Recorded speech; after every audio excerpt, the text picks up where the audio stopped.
Everybody, ladies and gentlemen. So I'm gonna give you evidence that the patriarchy, if it's real, how come? As you can see here, we have by Live Science an article, Warriors Beyond Wonder Woman, 12 Mighty Female Warriors. Okay, so this is showing you right here that the patriarchy isn't real. If society is trying to stop women from accomplishing something, how come these women right here were able to become warriors and soldiers and whatnot? Even they're going to show an example from traditional China. Yes, I have trouble reading this article, right? Because of my learning disability. I have a screen reader app, and I'll play the audio. As you can see, this is the physical article right here. I'll show you, scroll all of it. This is the ladies right here.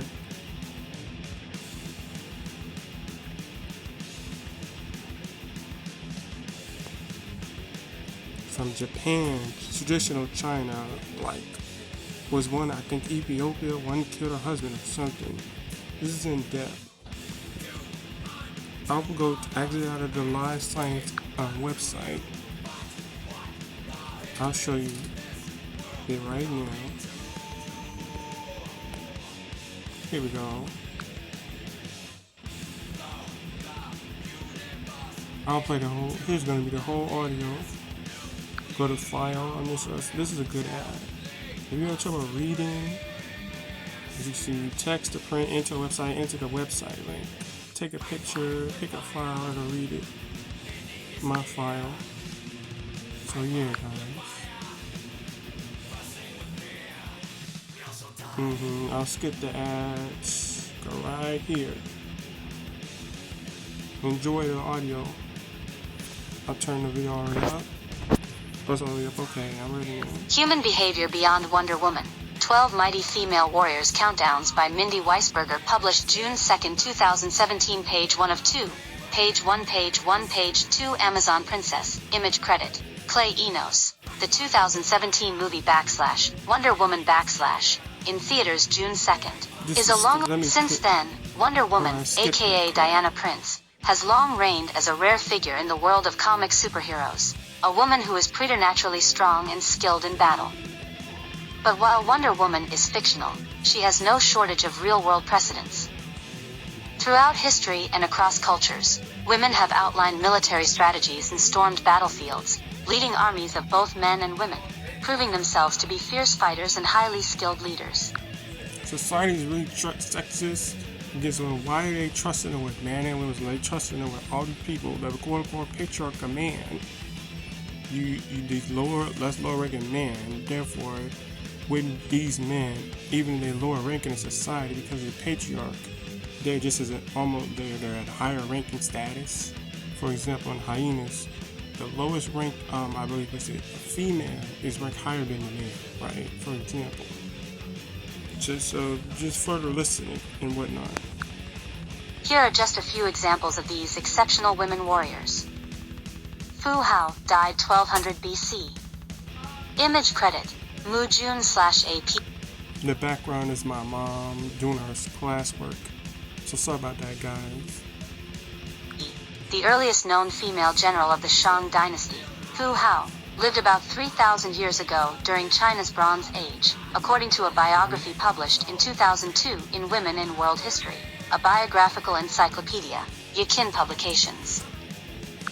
So I'm trying to think, okay, is this women offers talk about other women? This isn't like men trying to say stuff about women, you know. This is not biased from like a man. We're not fabricating. This is kind of other feminist women and whatnot. Modern women talking about women of the past being in power, having positions of power, okay? So wouldn't this be the patriarch? I mean, the matriarch, I think was that when it's a woman, it's a matriarch, or patriarch is a man. I'm trying to remember. Yeah, I think it's that, okay. Her exploits were preserved in fragments of text scratched into bone and tortoiseshell. One account, in the collection of the Gulbenkian Museum of Oriental Art and Archaeology in England, describes her leading 3,000 soldiers in a regional campaign. Archaeologists learned even more about Fu Hao's military rank and prowess when they unearthed her tomb near Anyang, China, in 1976. More than 100 weapons were found buried in her tomb, confirming her status as a high-ranking military leader, according to the British Museum. Her tomb also included thousands of ornamental objects and vessels in bronze, jade, bone, opal, and ivory, as well as the remains of 16 slaves who were buried alive to serve her in the afterlife. You're right. You see how this is crap? How is this patriarchy real when women, they can own a slave? They were literal tyrants. Okay? There was even a video in the Manosphere, and they showed when the clip when the feminist on her TikTok or Instagram said it was great female tyrants, which you can look it up. And one article said no collection would be complete from a collector without this. I'm trying to remember her name. I can read her name, but yeah. So they gave an example, like it's the lady was a tyrant. She's a fan favorite when it comes to collectors and that type of stuff. So we'll carry on with this audio recording and stuff for the article, right? Boudica, circa 1st century AD. Stop, stupid. Image credit, Halton Archive/Getty. During the Roman invasion and occupation of southern England in the 1st century AD, a woman named Boudica led the Iceni people, a tribe of eastern Britain, in an uprising against interlopers. Accounts recorded by the Roman historian Publius Cornelius Tacitus, 50 Stupid. I'm sorry, this stupid. 6 to 117 AD, described Boudica's emergence as a rebel and leader when the Romans confiscated her lands and revoked the tribe's status as Roman allies, following the death of her husband, Iceni King Prasutagus, the ancient history encyclopedia recounted. Boudica's military camp. So we have an example, probably women will become in power when a husband literally dies. So they would take the role of the man. So what is this feminist patriarchy? Where's the example? Okay, women getting just as much respect as a man. They to the point they had to take the role of like the husband. She led they said an uprising when they were no longer considered allies, following the death of her husband. Said ancient. So yeah, she held a rebellion. Campaigns raised the Roman settlements of Verulamium, Londinium, and Camulodunum, brutally massacring the inhabitants. But her army was decimated at the Sorry again, that's my mom in the background. Battle of Watling Street near Shropshire, in 61 AD, ending the rebellion against Rome, according to the Encyclopaedia Britannica. Gidit, circa 10th century AD. Image credit, Elytrae, / It is well known from relatively recent Ethiopic tradition that Ethiopia was once ruled by a queen called Gidit, Yodit, Isat, or Gawa, / according to a study published in 2000 in the Journal Bulletin of the School of Oriental and African Studies. However, it is unclear where this warrior queen came from, and some scholarly accounts claim that she was Jewish by descent or marriage, the study suggested. The historian Ibn Hawqal wrote of a queen who ruled Abyssinia, now Ethiopia, during the 10th century, the study author wrote, and a letter penned in 980 AD mentions an Ethiopian queen who rose to power by murdering the current king and who went on. I'm going to pause the video. I have to edit this and I got to cool off, guys. Okay? I have to edit the second part of the video. Okay, this is the part 2 of the patriarchy debunking video. So I had last I thought it's gonna be late uploading. I'm just lazy with YouTube. I'm sorry. So it's not high anymore. It's another day. It's nighttime when I edit this part. And it's Sunday. That's okay. So yeah, let's continue about the Ethiopian queen. All right. So yeah, this is our point of view to talk more. This is another narrative that the truth we're talking about. In politics, we had a divide and conquer agenda. Like the liberal women versus conservative people. Like this is the type of stuff. And it's like we're putting men against women. They'll have the notion that women is always oppressed. But like even on the whatever podcast, they talk to the feminists and they believe in that stuff. So yeah, I'll replay this, everything. Queen who rose to power by murdering the current king and who went on to reign for decades. It might be too tricky. I don't know how to skip. Yeah, I think I'll go. Yeah, this is where you can go right there. I'm sorry, I replayed that one. She campaigned against Christians and imprisoned many Ethiopians, burned towns, and destroyed churches, according to the I get a notification. I have to get that off, set off my phone. They made that the woman that was not a feminist on whatever podcast say that, like on all sides of the spectrum, people were pressing somebody, which this is showing this is true. There are other times I've spoken this video. It was the audio of this. I would have to probably try to fix that or what have you. Like my mom speaking. I'm using this on my phone. The phone apps that edit. I don't have no fancy editors or anything. So yeah, you would have to pay on these whatnot to get the extra features. So I'm trying to make do. I thought I was going to get a skill share, going to a class to get learn how to edit. But anyway, yeah. Tomo Guzan, circa 1157 to 1247. Image credit: Shitomi Kangetsu. Legendary female samurai Tomo Guzan first appeared in the Japanese military epic The Tale of the Heike a series of narratives about the... Is it Getsu or Get? Her name, pronunciation. But anyway, I'll continue. Lives and battles of those who fought in the Genpei War of the 12th century, with stories handed down orally for generations until they were first recorded in the... It's extra light, it's just an extra phone. I gotta get my mom to, equipment or whatever, lighting and stuff like that. 14th century. Guzan was described as a skilled archer who fought for the general Kiso Yashinaka. She wore heavy armor and carried an oversized sword and a large bow, and when Yashinaka was attacked and mortally wounded, she defended him fiercely, grappling with a rival samurai and lopping off his head, according to a description of... So they, again, the women's unequal. Oh, this wasn't...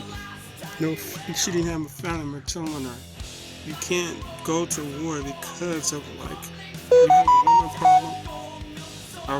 That might have been loud. Again, my point was, this is what she didn't have a male figure telling you can't go to war because you are a woman, you have women problems or whatnot. So, yeah, dealing with so women were bodyguards. So I'll continue this patriarchy debunked video right now. Unpause it. The Tale by the Japan Times. She was a fearless rider, whom neither the fiercest horse nor the roughest ground could dismay, and so dexterously did she handle sword and bow that she was a match for 1,000 warriors, fit to meet either god or devil. The description read. So okay, that was good. So she's a right. Wouldn't that mean women in Japan, their experience, they had equal freedom of expression, freedom of speech. So where is this patriarchy, this repression, like women, examples of women having the same rights as men? Maybe it was just gender, the psychology around why women couldn't vote then and whatnot. But yeah, so they had the same job as a man, like a bodyguard in traditional Japan. Let's go back to see which era. 12th century is way back. It said until they were first recorded in the 14th century, hand down. Oh, this is stories. Yeah, that's like way back, like 14th century record. So yeah, so I was showing how this is ridiculous. Some of the red pill guys, like a Fresh and Fit, they're just as bad or as promiscuous as like Tomo Guzan. Oh, I'm sorry. They don't like a woman with a high body, but then they'll say it's okay for a man to cheat, a man to have multiple girlfriends or whatnot. Like like Fresh. I don't know which is which. Fresh and Fit. There's Myron is the one, not the African one. Yeah. The one that was raised in the mother house, his parents tell him, why don't you marry the girls? So he wants about high value women. So again, he can't get any women that's good enough to marry. So therefore it's too many cons to the pros with the women he gets. For example, what is wrong with his thinking? So you promote something where a man has a high body count as well. Yeah, they just as and fresh and fit. Like those are the jokes them making the racist jokes or whatnot. And they show how like the one that's the African super dark one, he don't want to date a black woman, but he'll do interracial dating. And there was a video talking about him, and it showed he was taking a picture of a Caucasian girl and stuff like that. So he probably wanted to go with her. Also, yeah, the one that's the shorter one, right? That's fresh. Myron or whatever. Uh, uh, they exposed him for how he would just bribe girls to go on the show. He's gonna get an STD or STI, man. Or he's gonna go to jail. Something bad was gonna happen to him. So yeah, this is all I gotta say. This is like they teach women something that makes them go against a man, and or be promiscuous. As Tim Pool made his episode about the one who admitted the third wave of feminists, they taught women to sleep around or whatnot. So yeah, it has nothing to do with empowerment. You use an excuse to be pride to be promiscuous or whatnot. And we see the rep people trying to do the same thing like Manosphere. So yeah, that's all. Somebody's problems. That's all.